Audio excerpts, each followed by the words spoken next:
Pushkin.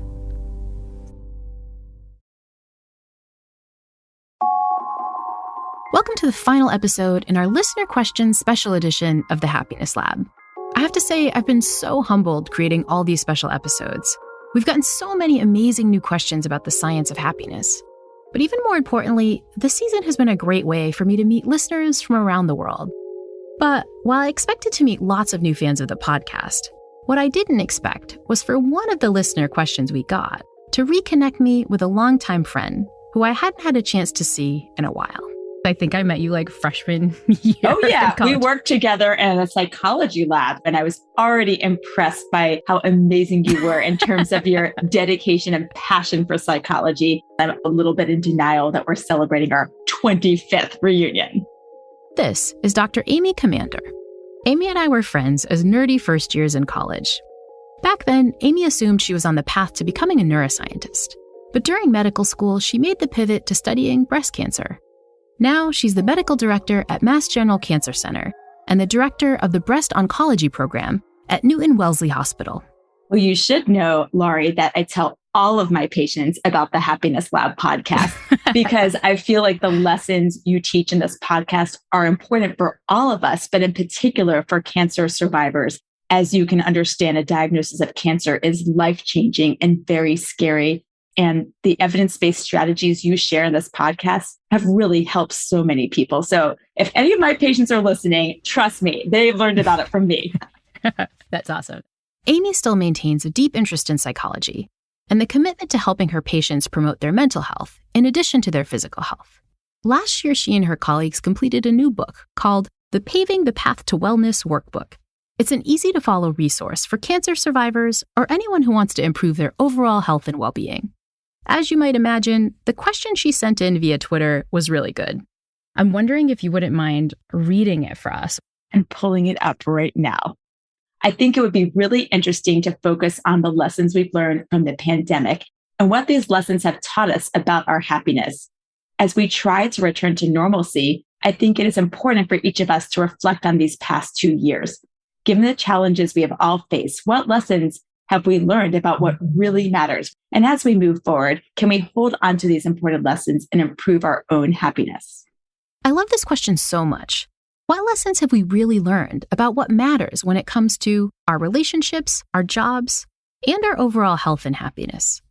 In this episode, I want to take each of these post-pandemic topics in turn, starting with our relationships.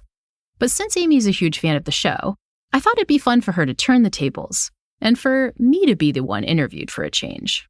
And so welcome to the Happiness Lab, our first ever special guest host, Dr. Amy Commander, who'll be asking me about post-pandemic challenges in the latest and final installment of our Happiness Lab Listener Questions, Special Edition.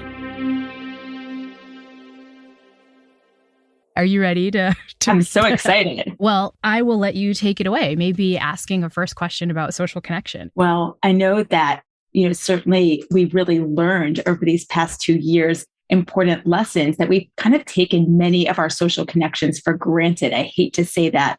We've missed so many important rituals over the past 2 years, such as graduations, weddings, funerals, unfortunately. And I'm just curious, how do you reconcile that? And what do you think is the best way for us to move forward, given all these things that we've missed? Yeah, well, I think the first thing is to take a real lesson from it. The pandemic has really taught us the importance of social connections, right? And just how critical this is. We have so much evidence that feeling like you're connected with other people, feeling like you belong, feeling not lonely, and feeling really close to the people around you can be huge for people's well-being. I mean, one super famous study by Marty Seligman and his colleagues showed that very happy people tend to also be very, very social. If you look at what separates very happy people from the not so happy people, those happy people tend to spend time with other humans, at all, they're just around other people. But in addition, they also tend to be prioritizing time with their friends and family members, right? So this is something that positive psychology has known for a very long time.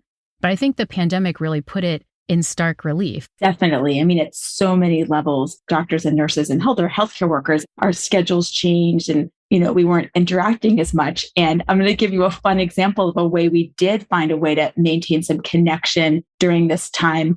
New England winters very well, and especially January, which is a really tough time in New England. So one way we found a way to connect and recharge in the month of January, I'm in a group of women oncologists, and we did something called the Winter Warrior Challenge.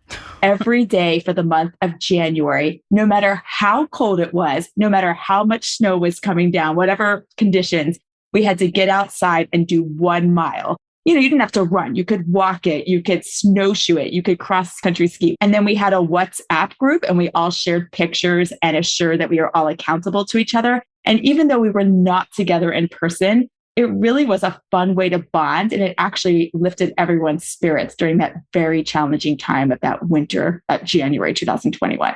I love this, of course, because this is building up all the other happiness habits that you've heard on the Happiness Lab, right? Like getting some exercise in, getting some behavioral commitments from the other people around you. Like you feel like a dork if you're the one person that doesn't show up for the Warrior Challenge. But just enforcing that kind of social connection, right? Because I think, again, probably those are people that you saw at work all the time, that just because of this strange thing that was COVID, we wind up not being at the same place as, we wind up not kind of connecting with because you're not physically in the same location. And I think we haven't really fully understood the problems that come with remote working and the kinds of things that we're losing. So I love the idea of building in this new ritual that includes exercise and so on. And also just like, 'cause since I know my listeners don't know you, like Amy is super badass. She runs the Boston Marathon like every single year. And so like to be in a warrior group with her is, I bet, particularly motivating because she's so like hardcore about her fitness and things. Well, it was a lot of fun, and it really brought our group together, and especially in January in New England, which is a tough time, no matter what, pandemic or no pandemic. Yeah, totally. So that was, I think, the social connection that we get from people at work that we're like missing out on. But I think it's also worth taking a moment post-pandemic to recognize the connections that we got additionally during the pandemic, or the things that we saw socially extra. So I'm thinking of like, in the middle of March of 2020, even though my students had taken off and it felt a little bit more lonely than usual on campus, I was like around my husband a lot more. Like we were kind of trapped together. And I know at the start of the pandemic, Amy, I think your kids were home with you, right? Like you have 2 kids. For sure. Yeah. Mm-hmm. And so I think that, as parents and as families, I think we had a lot more close time, or at least many of us who have close family members and spouses had a lot more close time than usual.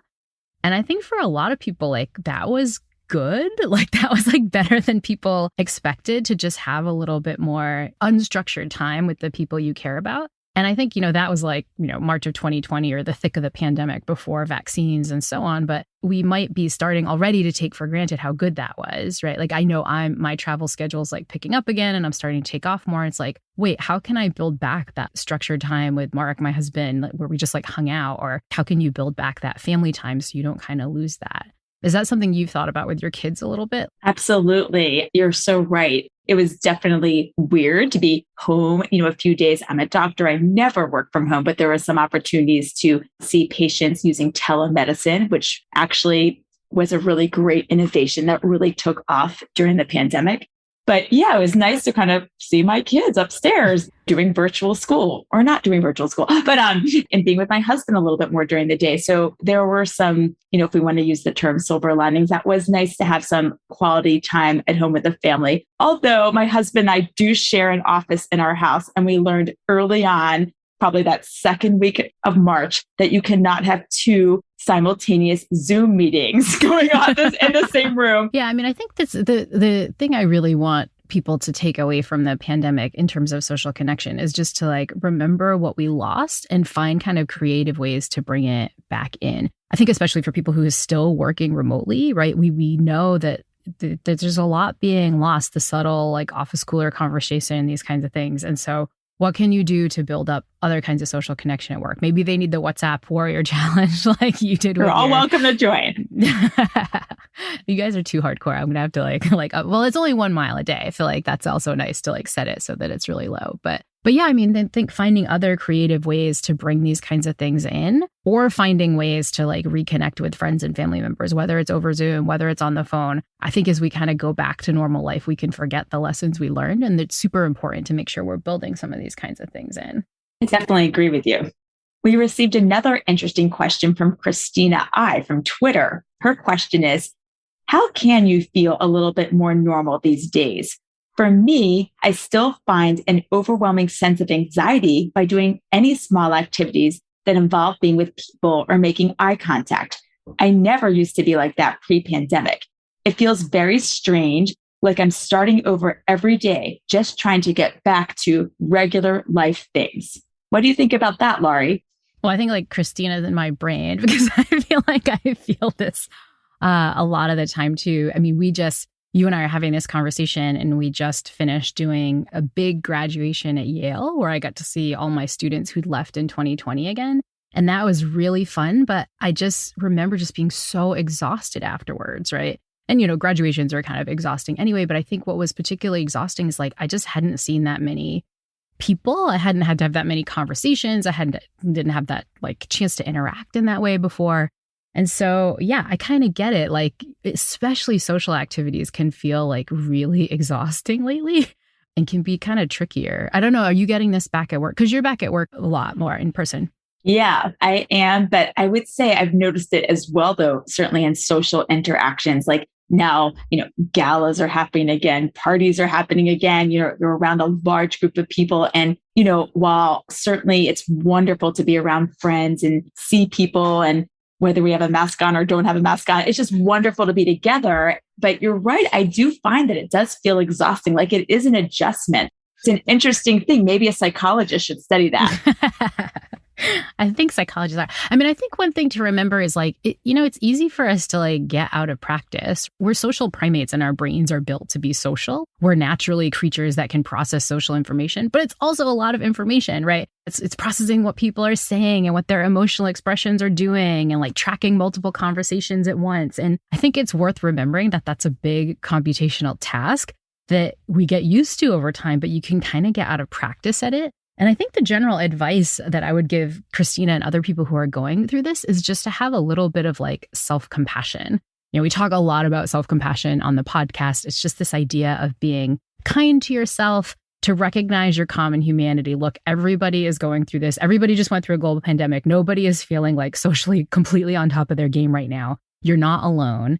And so, this is the kind of thing that I try to do when I'm going through this. I remember even at graduation when I was starting to feel a little overloaded, it was like, okay, what can I take off my plate? Can I take a little bit of a break from this? Can I kind of step away for a second and get my bearings and come back? But most importantly, not to beat yourself up over it. I mean, I think that's the sad but amazing thing is we just kind of expect ourselves to bounce back with no cost from having taken off like 2.5 years to take a break from this stuff. And that's just like not how our brains work. That's just not how minds work. I think we just need to allow ourselves to go a little slowly, to give ourselves some grace. I mean, I think whenever I'm at one of these big events with lots of people now, I'm like low grade looking for the door of like how to get away or like how to like be socially distanced, right? Like we've been primed to be vigilant and pay attention to social interaction in a different way. Cause, for a while, again, before masks and so on, it was threatening, right? Like, of course, our brain's just not going to shut off immediately. So far, we've covered what the science says about improving our relationships in a post-pandemic world. But when we get back from the break, Amy will take me on a deep dive into the second challenge she brought up in her Twitter question: how we can deal with all the challenges that come with returning back to work. We'll tackle some post-pandemic suggestions for improving our well-being on the job when the Happiness Lab returns in a moment.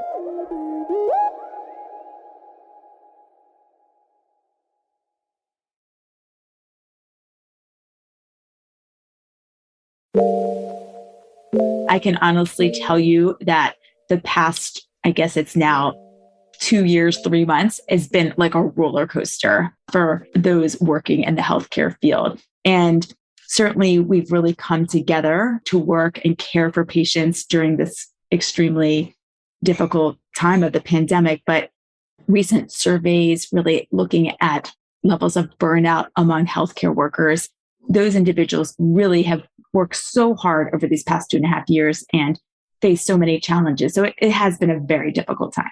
And this is the kind of thing that I think people are trying to address at the highest levels. I know your esteemed classmate, who's now the Surgeon General, Vivek Murthy, has talked a lot about this, right? Like he just released a big report about kind of burnout in healthcare, right?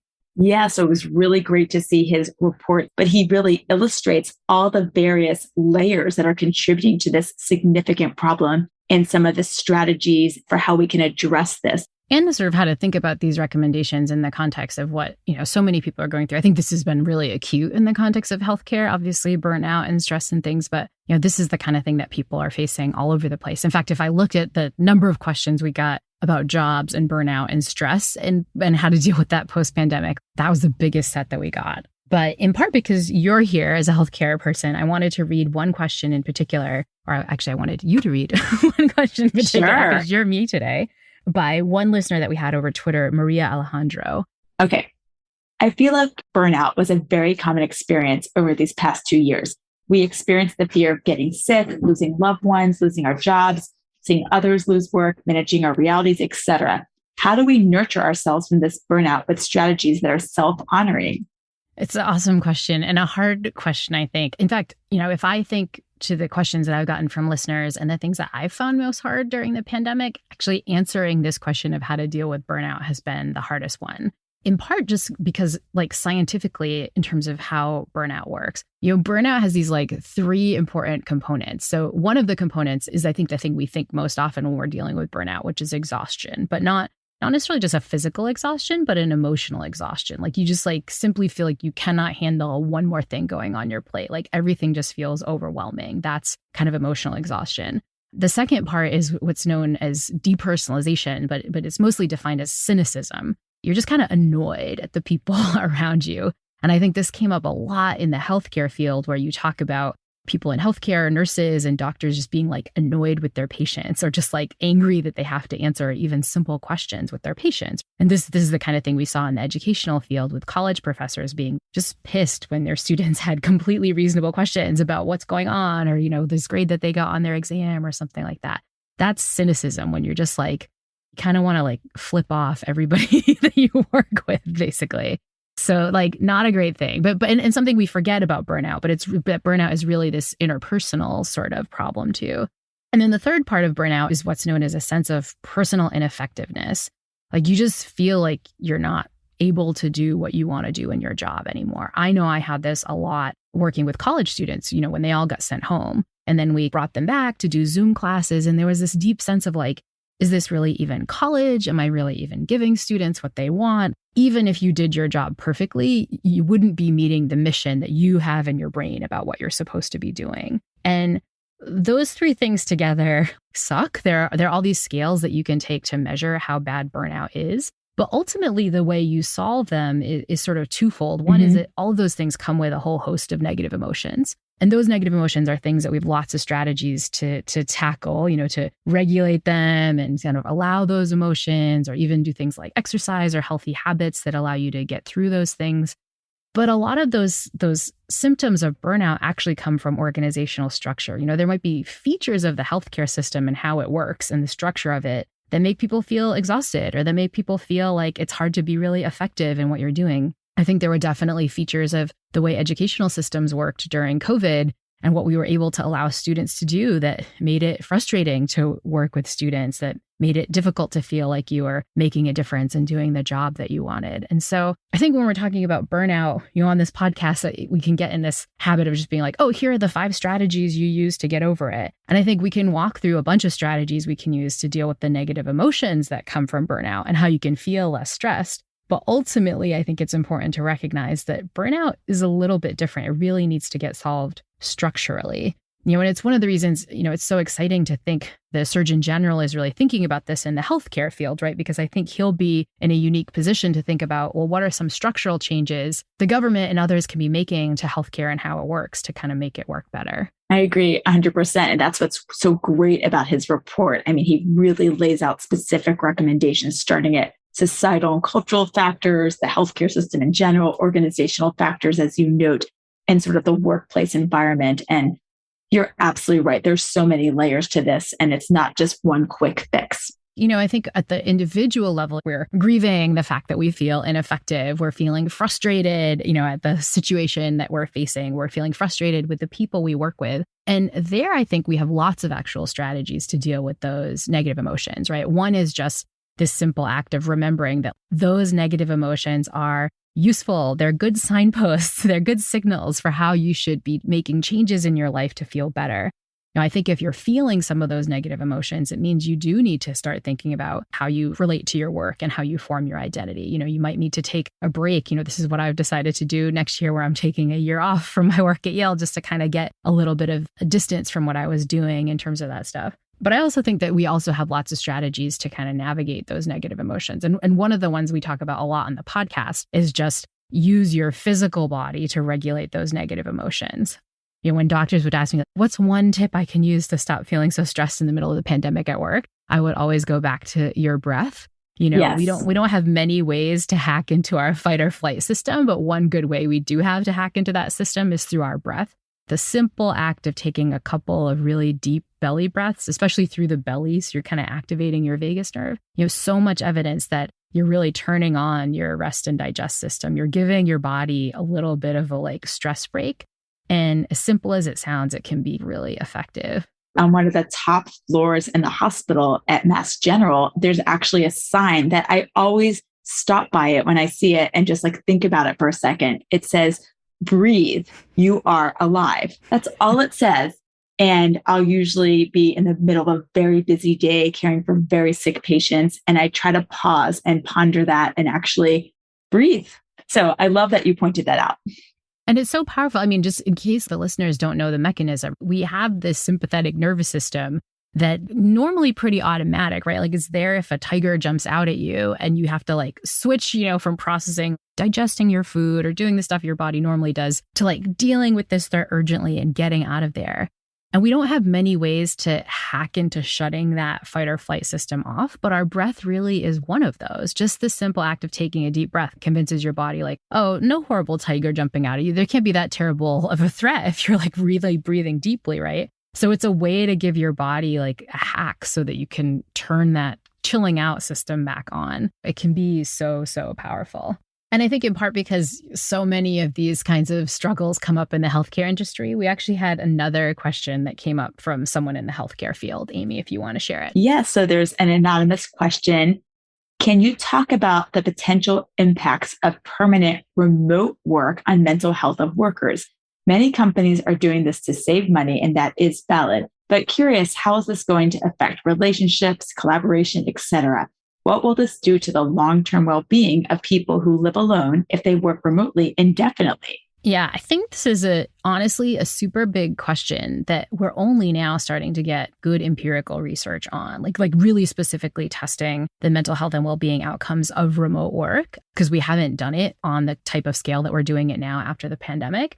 But I think there's real reasons to recognize that this is a huge challenge for people. Social connection is such an important piece of our happiness. And one thing we know about social connection is we're often blind to how important it is. If you're having a bad day, it can be easy to think, oh, I just want to hang out solo and watch TV and not connect with somebody. But gradually over time, the more you're not interacting with other people, the more you don't get that quick conversation with a stranger or that short chat with a coworker at your desk, those things sort of add up over time. In one of my favorite interviews on the podcast, I chatted with my colleague, Nick Epley, who's a professor at the University of Chicago. And he had this really apt metaphor that when you think about happiness, you should think about it as the air in your tire, right? If you have a leaky tire over time and the air is going out, you need to add in, these little behaviors that can pump up your leaky happiness tire. And one of the behaviors he talks about the most is a quick chat, a quick little bit of social connection and so on. And when I think about my work day, when you're not doing remote work, back in the day pre-COVID when everyone was in the office, I think we didn't realize how many tiny, infusions of air into our happiness tire we got from social connection.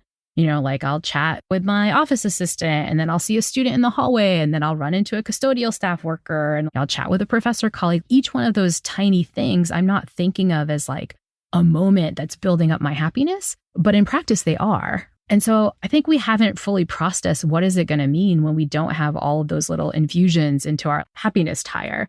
And with remote work, unless you're finding strategic ways to build that stuff back in, you're not going to get them naturally. And so as we think about remote work, I think that's the most important part is where are you going to get your little subtle infusions of social connection to build these things up? And I think there's ways to get them. Maybe that's when you need your weekend warrior workout where right. you're Zooming with people. For sure. I really love your comments. And it's also just interesting to reflect on how many Zoom meetings we've had over these past 2 years. Yeah, I think there's like good and bad about the, Zoom world in which we find ourselves. I think the good is that there's so much evidence that connecting in real time is the thing that we need for our social connection, right? Obviously, in person is better because we can get touch and we get all the subtle cues. But like, you and I are having this conversation and it feels like we're really connecting. Maybe not as connecting as we'll get over wine and drinks at our 25th reunion coming up in a few days. But like, this is pretty good. And it's pretty good because, again, the brain responds in real time to the kinds of social interactions that we have. So that's been really huge, is recognizing the kinds of ways we can use these platforms to really socially connect.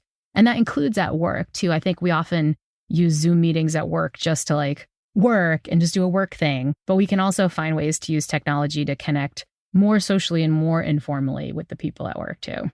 Yes, we did a trivia night on Zoom, actually. Nice. There was a lot of pop culture. So, Laurie, I know you would have done amazing. We doctors are not as good at that, but like it was a fun way to connect over Zoom. And I mean, I would do it again. It was really fun. And that gets us to the final set of challenges that Amy and other listeners wanted us to tackle in this episode about improving happiness in a post-pandemic world. Namely, what lessons has COVID taught us about improving our overall health and happiness? We'll get to those final insights when the Happiness Lab returns in a moment.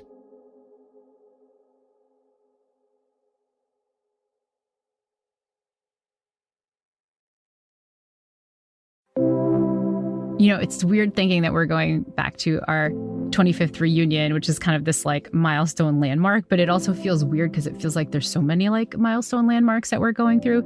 Yale just brought back all our students for 2 commencements. So we're kind of caught up on all the graduations we missed out on. I feel like we're getting back to like parties and celebrations again. Like I feel like we have kind of finished the COVID chapter. I mean, obviously it's not finished and we're all still kind of dealing with it, but I feel like we're getting to this sort of end point, which comes with the possibility of a fresh start and a new beginning too, that we also don't want to take for granted. Definitely agree. It's really an interesting time, and I'm glad we're talking about this. We also got a question that was really specific to this idea of fresh starts and how we can use this better. Would you like to read the second question we got from our listener, Maria Alejandro? I'm all for making our way through the stages of the pandemic, but how do we recover from the grief we've experienced in a healthy and more authentic way? How do we acknowledge what we've been through and continue to show compassion for each other instead of this rush to just get back to normal? I love Maria's question about this idea of the rush, because, on the one hand, like, well, I know so much about how we need to grieve what we've gone through and so on. I also get the rush part too, where it's like, pretend everything's fine, like get back to normal. I've missed all this stuff for so long. I just want to like pretend it's fine. But at the same time, like we're all struggling. Like I imagine this is so palatable in the healthcare field, right? Where it's like, yes, hang on, like time out. Like this has sucked. Like we need a break. Yes, I definitely agree. I think a lot of us are now really pondering what we've just been through and how are we going to continue to move forward? And it is really a challenging time to think about that too. This was something that I saw firsthand. So at Yale, we just finally brought back the class of 2020, which is the college student class that got unceremoniously kicked out in March of 2020. Like they just got kicked off campus for 2 years. They didn't get to come back or see their friends. And they all came back and it was amazing and it was super fun. But, it made me realize how little we'd processed the trauma. I had all these side conversations with students about how much it sucked or how much they missed home. And I think they were seeing it firsthand when they got back to campus. They get to stay on campus in their old rooms and they'd be showering and burst into tears because they're like, oh my gosh, I just left the shower out of nowhere. It sounds so silly, but I think there's just all these tiny things we've lost in addition to the like big things we've lost. And I think the way to deal with that is really take some explicit time out to process this stuff. There's so much evidence that we need to actually grieve. We can't just like shove our emotions away and pretend that they're going to be fine. There's some lovely work by the Stanford neuroscientist James Gross and his colleagues showing that when you have negative emotions, our assumption is like, oh, we can just stuff them down. But in practice, that just like simply doesn't work. James Gross does these lovely tasks where he has his subjects watch a little short video that's like sad. So a subject comes into the lab, they watch some sad YouTube video, and he tells his subjects, whatever you do, don't feel sad. Just like pretend it's fine. Then he has his subjects do some like, thinking task or some memory task.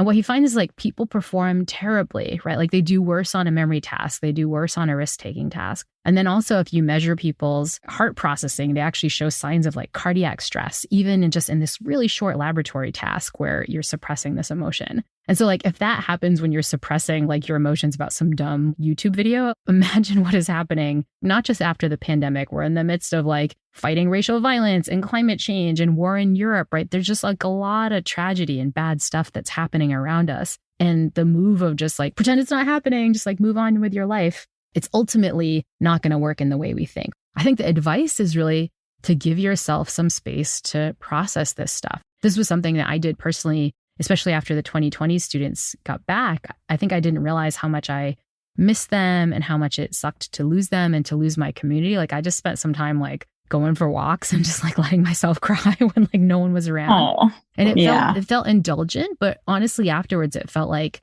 I let out some of those emotions that were in the pressure cooker that I really needed to let out.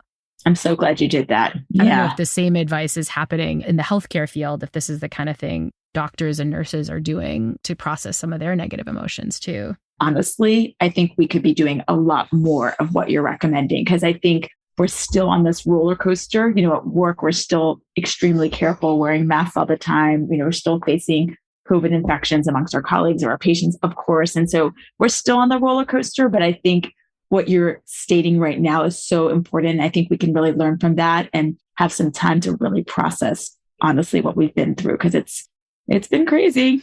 And I think one thing we forget is that, obviously grief takes a long time. We've talked about that on the podcast, but I think there can be these tiny spaces where we allow ourselves to process negative emotions. We did a podcast episode a while back with the meditation teacher, Tara Brach, who's amazing. And she had this lovely process of meditation where you sort of recognize and deal with your negative emotions, which goes under the acronym of RAIN. RAIN stands for recognize, allow, investigate, and nurture. And it's just a process that you can do over 10 minutes where you just sit with and recognize your emotions, allow them, let them take their course and investigate what they're doing in your body as they do that.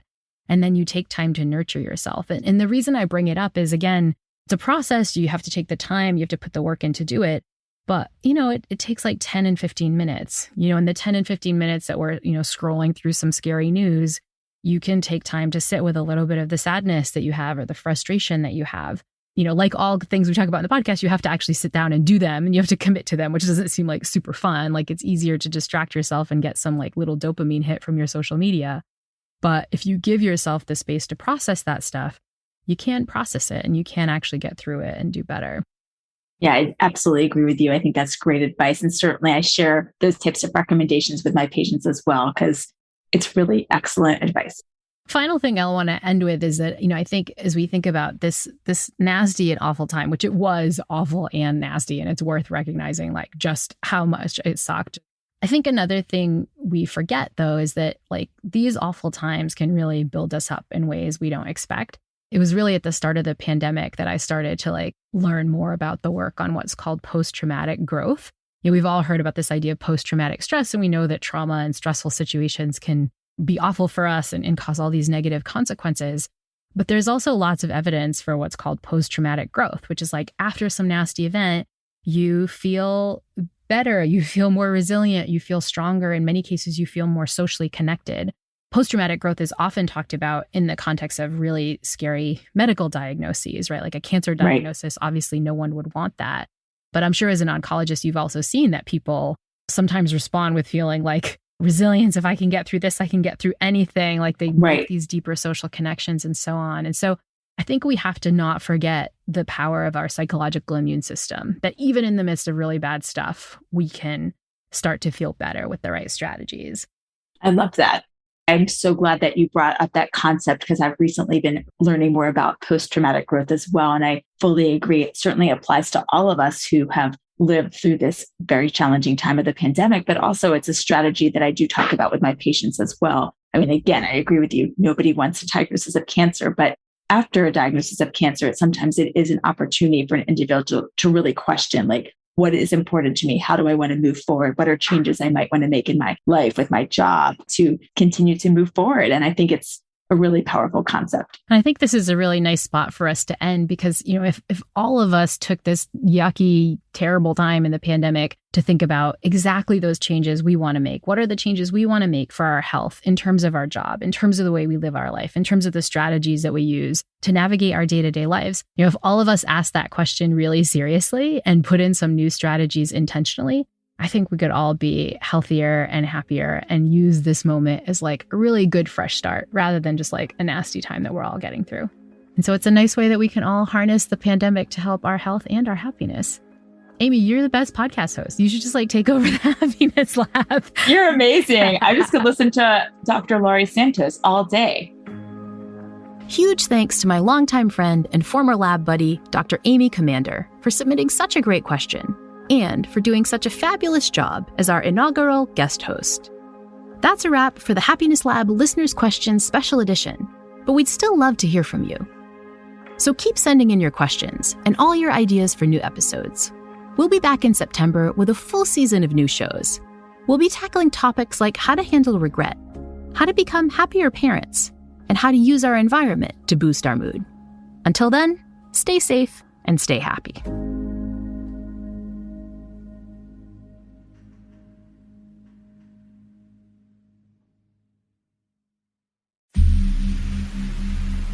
The Happiness Lab is co-written and produced by Ryan Dilley, Emily Ann Vaughn, and Courtney Guarino. Our original music was composed by Zachary Silver, with additional scoring, mixing, and mastering by Evan Viola.